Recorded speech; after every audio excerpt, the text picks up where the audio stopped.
kemudian uji kesehatan belum. Kemudian dari segi administrasi mereka belum melampirkan yaitu surat keterangan BAP dari Pengadilan Negeri Medan. Kemudian mereka juga belum melaporkan harta kekayaan ke KPKNI. Ini masih kerja ekstra untuk tim mereka. Itu yang syarat-syarat yang mutlak harus ada sebelum kita tetapkan beliau itu sebagai pasangan calon tetap.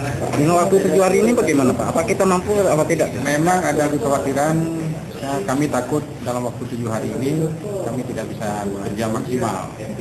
Memang teman-teman di KIP Aceh sudah mengajukan permohonan kepada MK agar dikabulkan hari hanya tidak menjadi di tanggal 16, tapi bergeser ke tanggal 9 April. Begitu informasi yang sesuai dengan permintaan MK juga Pak? Ya, itu informasi yang kami terima dari Banda Aceh barusan tadi.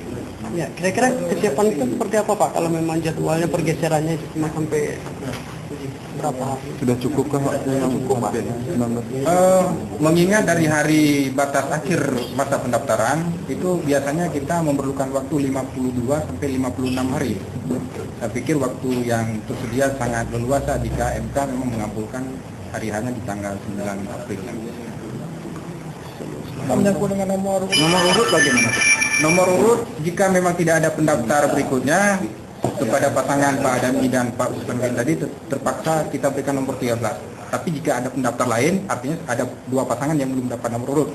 Inilah yang kita undi, siapa yang dapat nomor 13 dan siapa yang akan mendapat nomor 14. Kalau ada yang daftar. Jika ada kemungkinan nggak ada kan? Menurut hemat kami dari 9 pasangan calon persorangan yang sudah terkumpul KTP itu rasanya tidak relevan lagi, tidak mungkin lagi.